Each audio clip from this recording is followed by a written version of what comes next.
এত অকারেন্স করলো তাই সে বের হয়ে গেল, সব দোষ তোমার ভাই আমাকে দিয়েছে, দেয়নি আমাকে আর তোমাকে। তুমি আবারও পছন্দ করে একটা মেয়ে বাসায় নিয়ে আসবা, তার যদি পছন্দ না হয় সেক্ষেত্রে দোষটা আমাকে আর তোমাকেই দিবে।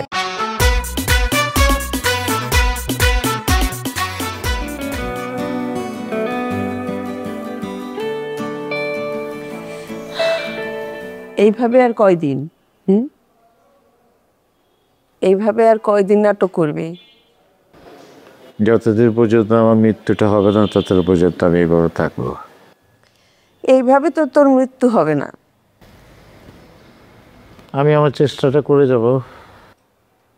আমি তো জানি তুই যে উপরের তালার আপার ওইখানে গিয়ে খাওয়া দাওয়া করে আসিস, সেটা তো আমরা সবাই জানি। কে বলছে এসব কথা? কে বলছে তোমাকে এসব ফালতু কথা? কে বলছে? আমি তো ছাদে যাই, ছাদে হাওয়া বাতাস খেতে যাই, আমি তো উপরের তালা ওই আপনার পাশে যাই না। শোন, এই সমস্ত নাটক জানাজানি হয়ে গেলে মানুষ হাসাহাসি করবে। প্লিজ এসব নাটক বাদ। আমার যদি ছাদে গিয়ে হাওয়া বাতাস খেতে তোর মধ্যে যদি প্রবলেম হয় তাহলে বলে তাহলে হাওয়া বাতাস খেতে উপরে যাবো না। শোন, এই সমস্ত নাটক বাদ দিয়ে আমি যেটা বলছি সেটা শোন।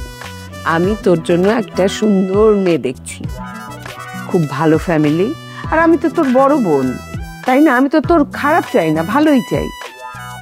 যদি ভালো না চাইতাম তাহলে কি আমি এখানে তোকে এসে বারবার ডাকাডাকি করি? হ্যাঁ, তোর জন্য চিন্তা করি বল?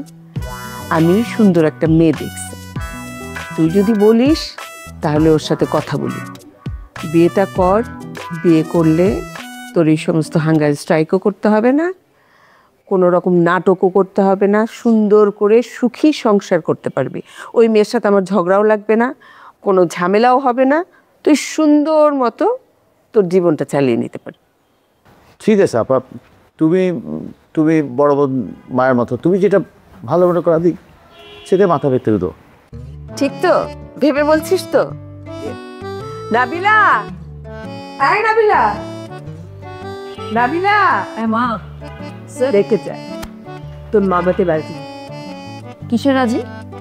আরে বলছিলাম না যে মেয়ে দেখছি, বিয়ে করতে রাজি হয়েছে।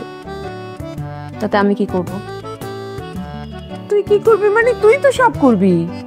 আরে বিয়ে তোর মা একটা মাত্র মামা, তুই যদি কিছু না করিস তাহলে করবেটাকে?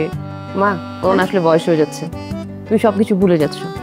মানে তোমার মনে নাই যে কতবার যে নিজ দায়িত্বে আমি তার আগের বউকে বাসায় নিয়ে আসছিলাম খাতির করে, তারপরে সে যখন চলে গেল সেই কিছু উত্তর দিল না, এত অকারেন্স করলো তাই সে বের হয়ে গেল, সব দোষ তোমার ভাই আমাকে দিয়েছে, দেয়নি আমাকে আর তোমাকে।